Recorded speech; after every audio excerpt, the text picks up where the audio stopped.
വെള്ളി നിലത്തേരേറി പൊൻചിങ്ങം വന്നപ്പോൾ ആദ്യത്തെ പൂവിളിയിൽ അറിയാതുടന്നു ഞാൻ.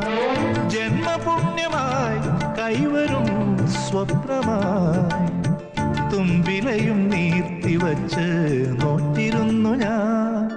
പാലാഴി തീരം കണ്ടു ഞാൻ, സ്നേഹത്തിനാഴം കണ്ടു ഞാൻ.